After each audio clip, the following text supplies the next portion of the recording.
mic that we can use? I do. Okay. Is there anybody that we can plug that into so they can hear both of us?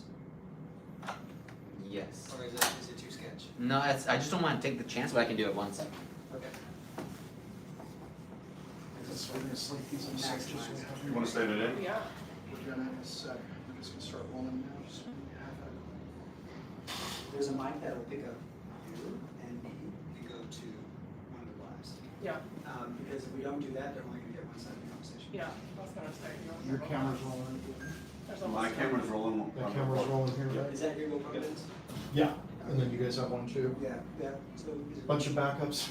just play with. I mean, we just play with it, you know. Exactly. Cool stuff to add. Doc, do you mind if I take the 360 camera? Oh, you know what? I don't mind. Where are you gonna put it? Careful. I think as cool as it would be. Yeah. Hey Julian, will you do me a favor? Will you hit start on this when I say? The noises that it makes, I don't want to interrupt you. Okay. Ready? 1, 2, 3. I think you got. No. You have a little bit of footage. You can just kind of like. I'm gonna say 1, 2, 3, go. Maybe next time. 1, 2, 3, go. All right, cool. I'm there. Okay, cool. So now your time matches my time. Yep. All right, I'm rolling on You everything. wanna slate? What was that sound? Oh, that's your That's GoPro? it. Okay.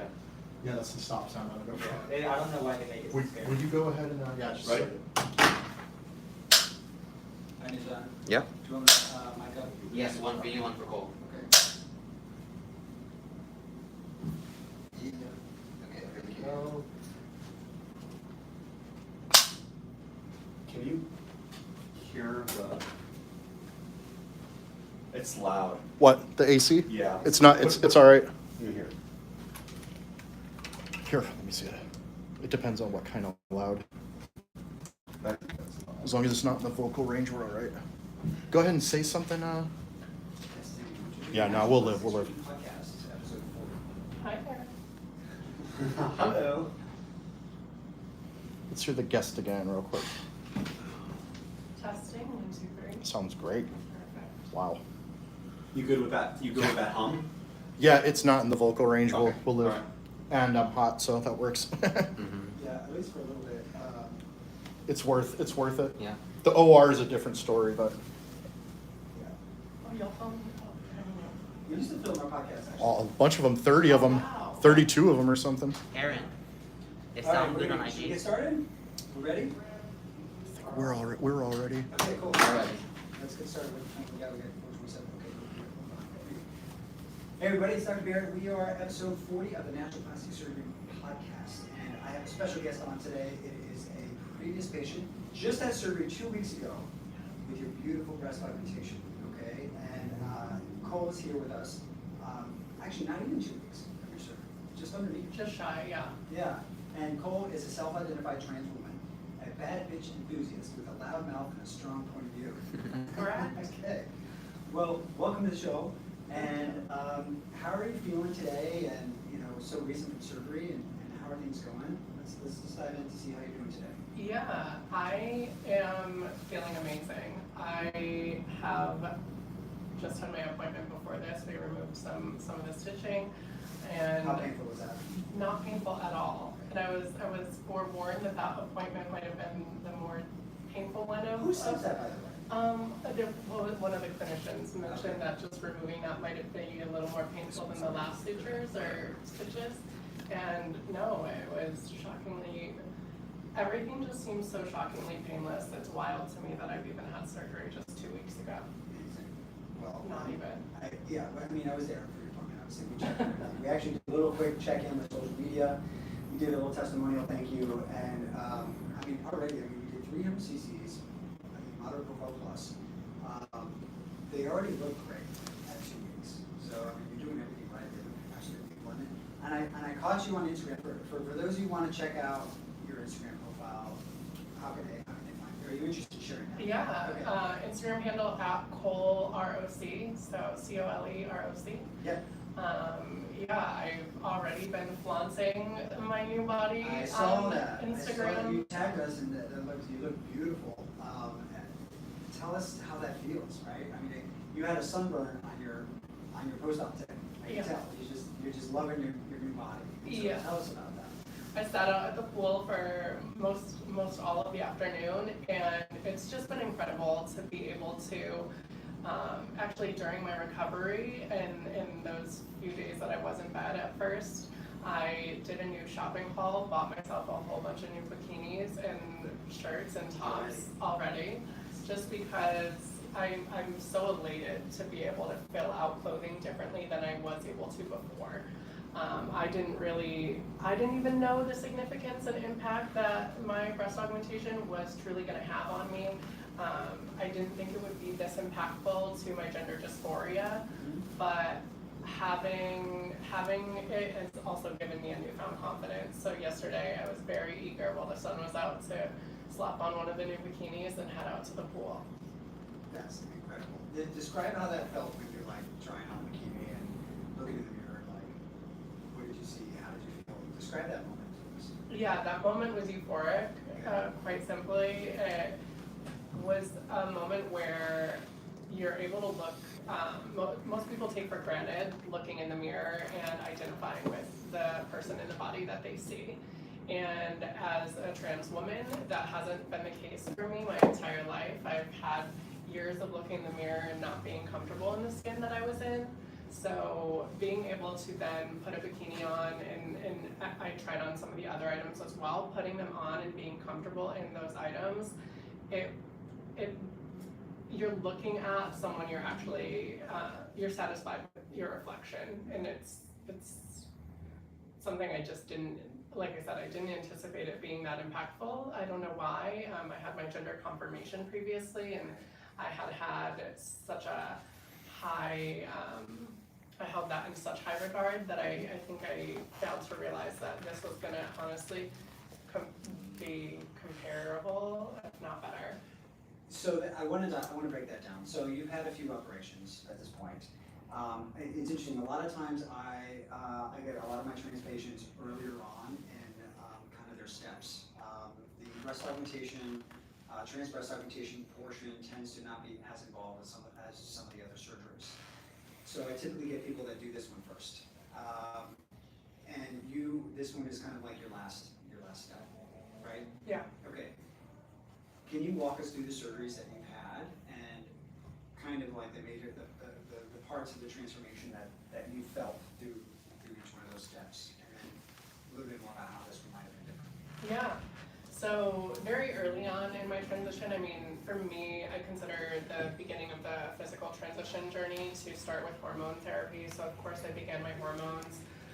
Began those back in like August of 2020, and you know, your body starts to change from the moment you start to take your hormones. For me, it was blocking testosterone and putting in estrogen, and I didn't see as much advancement or change or modification in my body as I would have liked to in like the breast area, breast tissue. But from there, I dabbled in some cosmetic like filler procedures with my face, and I usually do routine like Dysport, but that's all just kind of been always there. I've always been doing that, trying to do preventative care. And then it's always been for me about doing my gender confirmation surgery or reassignment surgery, as well as a breast aug. It takes a lot of work for any trans individual to line up the necessary paperwork and kind of overcome those obstacles to receive approval and authorization. So it's been time consuming. The greater part of last year was consumed by getting everything in place for my confirmation surgery. I had that only in December of, we're in 2022, so December of 2021 last year. I had my confirmation surgery, and that for me was what I knew was really going to change a lot because I was so dysphoric with that part of my body. And that procedure is, as you can imagine, as difficult of, it's as lengthy of a procedure and then a lengthy and difficult recovery as you can imagine. A lot of reconstruction and your body having to some parts of your body having to relearn that you may fail to realize, even myself as a patient. I have now even kind of equated it that like originally I thought that was like 80% of my dysphoria, and if the other 20% I thought was equated to like my breast and aligning that, but it actually turned out to be so much more. in terms of the breast having a bigger impact on my gender dysphoria than I initially realized, at least. But other than the confirmation surgery, it was then coming and seeing you, and from the process of seeing you, I think I first saw you on May 2nd, and now we're only midway through June, and look where we are. Like, it's just wild. Right. It's amazing how fast things can happen. Yeah, and how fast the body can heal, because really, when thinking about it in a whole, I've had both procedures done relatively, like, within 6 months or so of each other. Yeah, I mean, you bounced back so amazing. You know, it's been incredible. And it's been an honor to be part of your journey and your transformation. It's funny. I mean, as a surgeon, I always, I can't comprehend. I'll never be able to fully comprehend what it's like to kind of not be really fully satisfied, with your body, especially when it comes to gender, and having gender dysphoria. That's just not something I'll probably ever have to go through.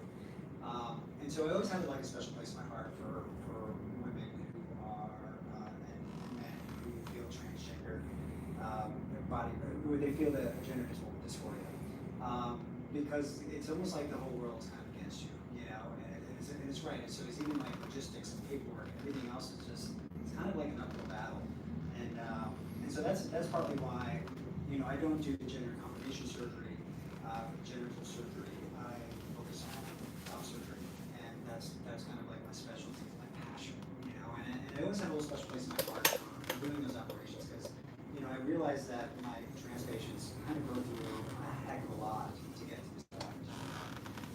Not to discount my cis patients who are they also have some body confidence issues, but I just think in general it's not at the same level as a whole as my trans patients, and that's why I'm specialized in this procedure.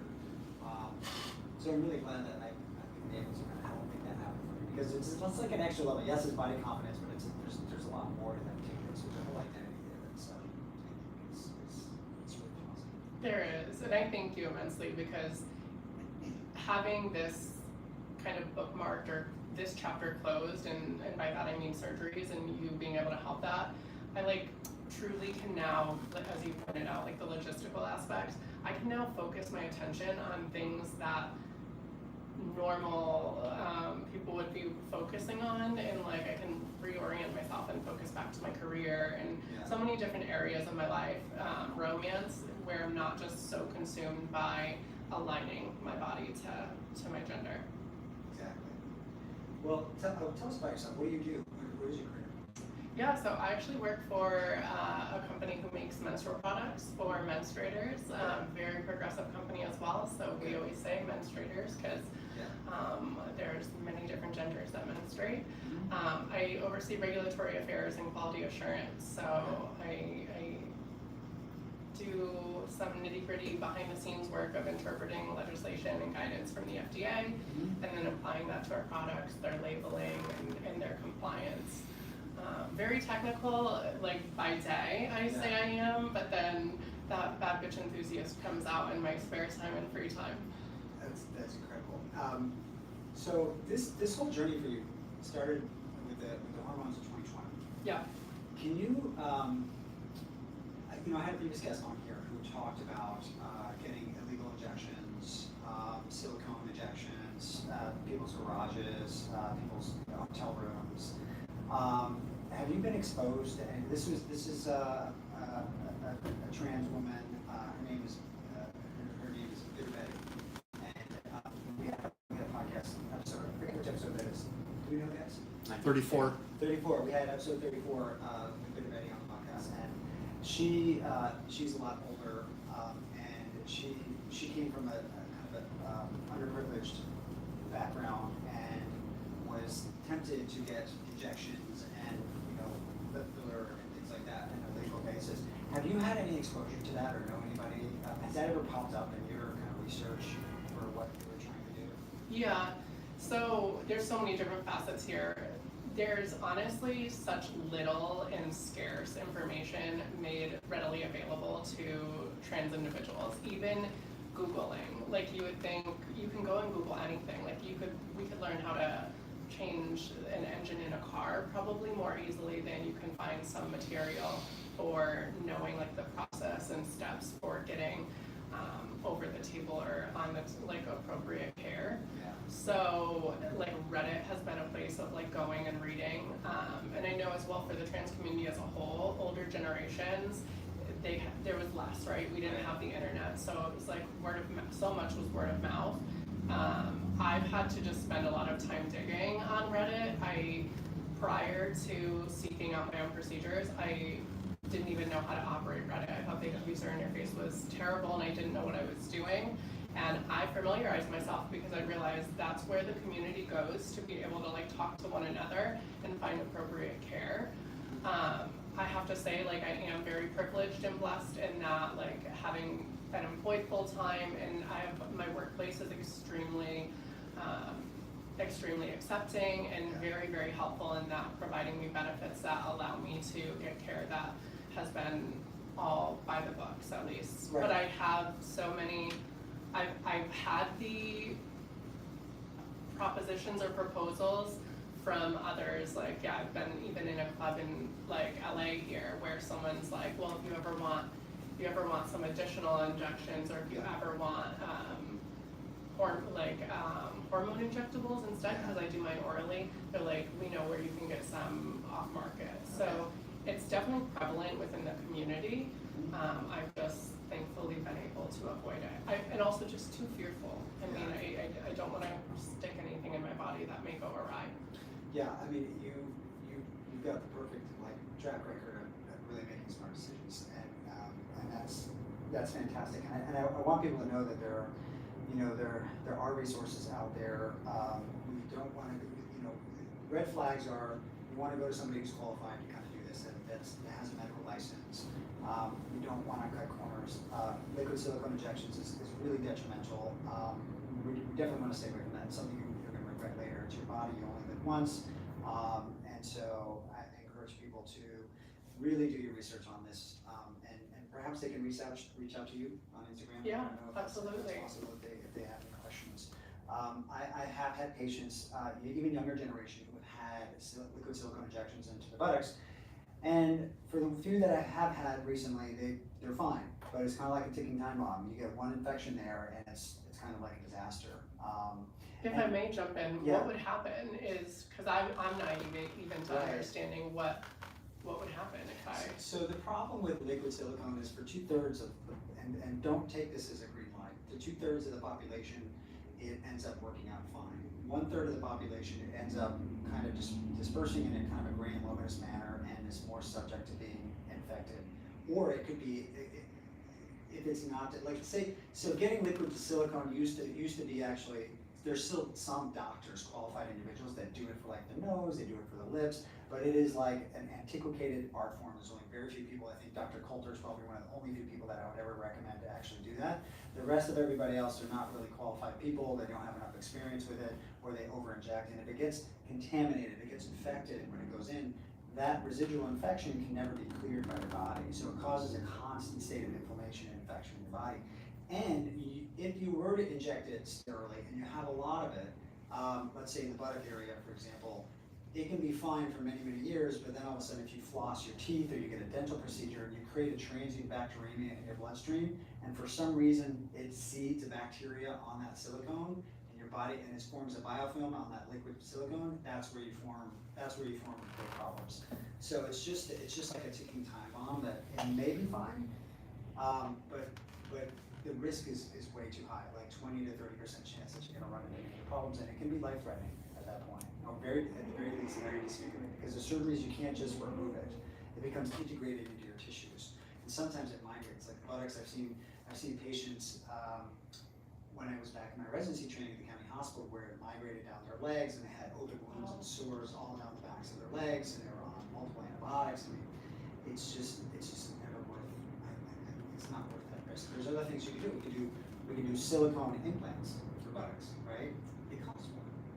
But, if you can't afford that, I mean, just wait, wait and prioritize and hit the gym, do the glute workouts, try to optimize as best you can, because it's never really it's not worth your health and your body and your life to risk those things. Yeah. In my opinion. So. Yeah. And And I gotta say, health insurance, at least for trans individuals, Yes. their trans gender dysphoria and treatment care have been evolving, and they've Yes. evolved so much in the last even 2 years, I would say.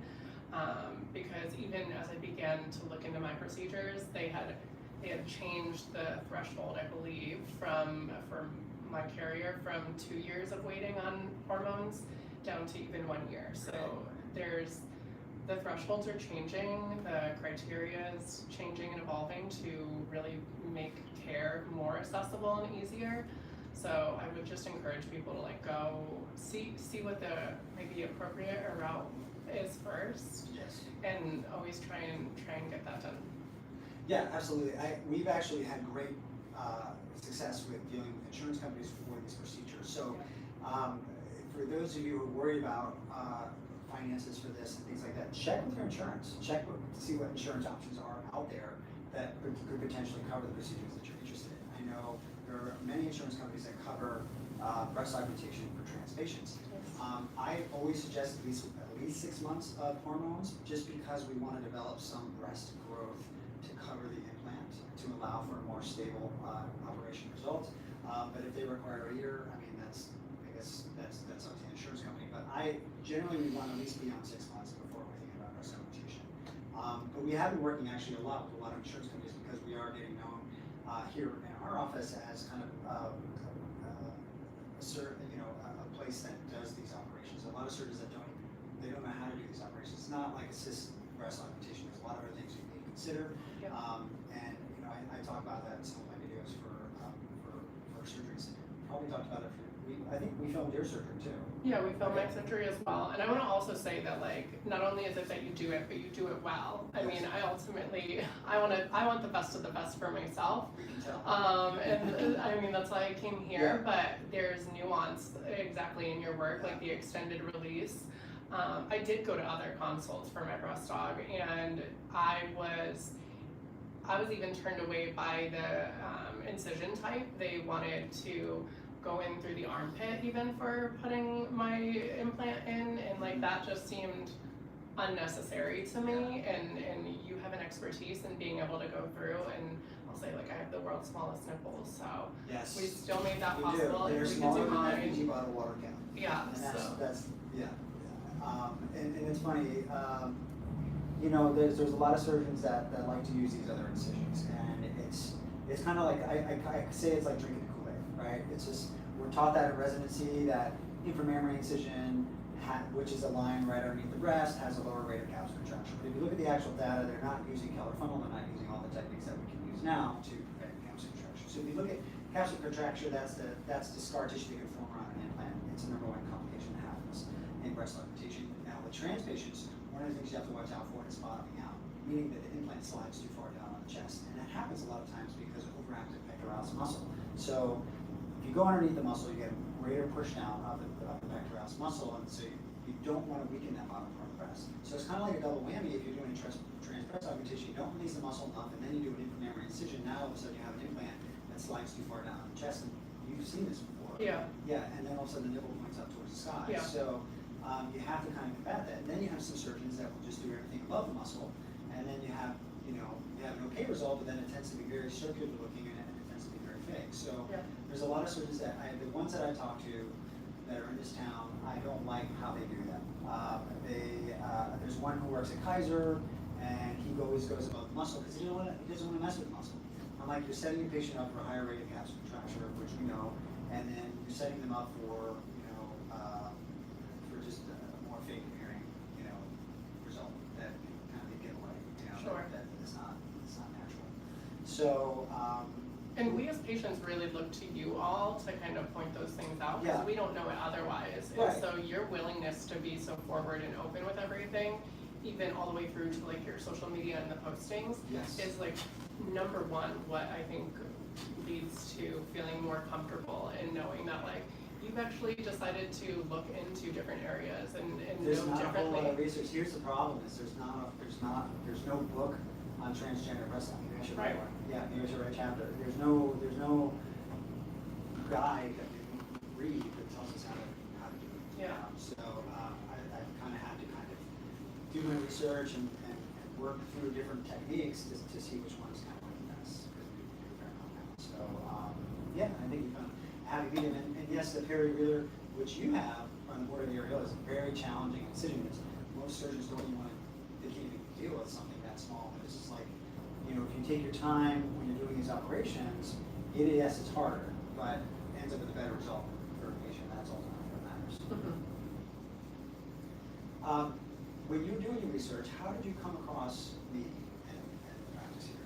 Yeah, so I think I first found you through Instagram. Okay. Honestly, I had started following other, you know, Instagram's got its algorithm. So I started to follow some other plastic surgeons, I believe, and as a result, I think you were recommended to mine. Okay.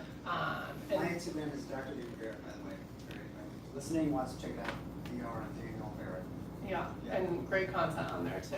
Fully support everything that's on there. The once I had seen you on Instagram and started following, I went and kind of validated it and checked it on Reddit. And so there's a transgender surgeries sub, I don't even know what the jargon is for Reddit, but community on Reddit where your name was mentioned on the surgery wiki, and Yeah. so I knew that kind of, to me, also validated like that, okay, you're known in our community, and that I kind of endorsed you for me a little bit. But I had ultimately found you on Instagram, and like I said, everything, being able to, I was most blown away by seeing into the OR room and you doing like the on-table sizing, which again is something I brought up to some of the other surgeons like during consults, and it was like a no, that's not what they'll do. They make you pick your size ahead of time. Yes. Which is just like, it's like going into a shoe store, buying a pair of shoes, and you don't even get to try them on. Right. It's like, okay, this is, yeah. And I'm out. I can't tell you I like, know, exactly. while we're in there. Right. So you need to make that judgment by sizing. Right. And we did that for you. We did 300 cc's. Yeah. How do you feel about Extremely happy. I mean, they're the perfect size. They are so proportional to my body that I can already tell. And maybe it's not everyone's goal or aspiration, but that naturalness is something that I wanted, and that's what we talked about in terms of goal.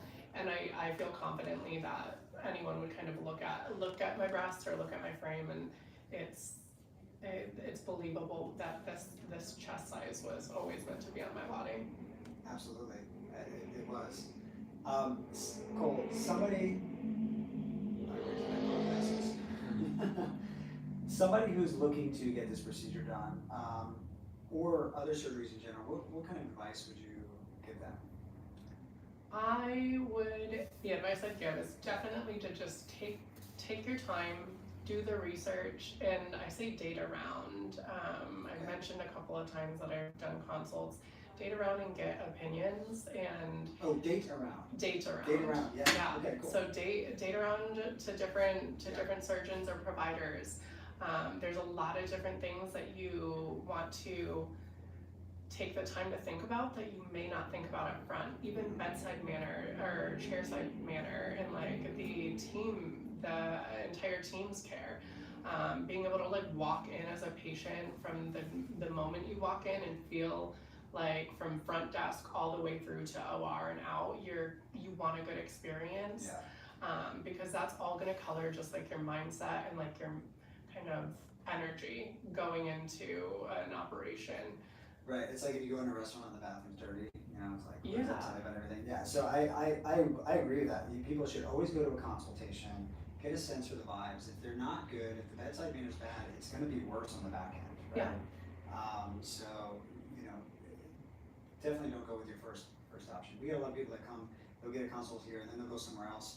They're like, we have another consult, we're gonna go there, and they do that. Oh my god, they're like, oh my god, we're coming back here. It's just, you know, because we bring on, we have an amazing team, and we bring on people that are really excited about our patients' results. That's what we actually try to incentivize everybody on. Like how happy are you after your results? You know, how did everything go? You know, it's not about the dollar amount, it's about the satisfaction, right? And getting people on board that are really truly motivated intrinsically about making people feel better about their bodies.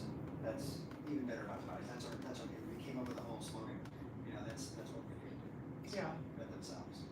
Yeah, and I personally know some other friends who've already come to you. Yeah. You're someone I would now, word of mouth. I mean, the care that I've received is, I mean, I'm on here now to tell anyone that I Yes. endorse you, to endorse coming to you for this operation, for this procedure. And I would tell like any one of my friends or family also. Just because the care has been displayed and been there from all throughout. Amazing. This sounds like a big commercial for our practice. I'm not getting paid to be Okay, I here. know. I'll tell Well, thank you, Cole. I mean, I can't thank you enough. Is there anything else you want to share with the listeners out there that you think might be valuable or kind of important? Yeah, I do want to just give a little more to the trans community, and that if anyone out there is listening, watching us, just take the time, don't rush anything. I started my transition, I consider myself to have started my transition late, but And how old are we now? Are we okay to share that? 28, Okay. yeah. So physical journey-wise, I began in 2020, so just a couple of years ago, but before that was a lot of time in therapy and talking with a therapist and psychotherapist and really learning to understand what it essentially was that was kind of crippling me, which was how we identify gender dysphoria. Did the therapist kind of help with that?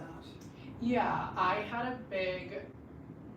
am a firm believer in gender is constructed, like it's a construct of society, and so I felt for me by identifying as a trans woman, I was giving into societally constructed genders, and that they're so binary, and that I also believe that like gender just shouldn't exist as a construct, and it's non-binary. So I felt like I was kind of giving in a way, but you know,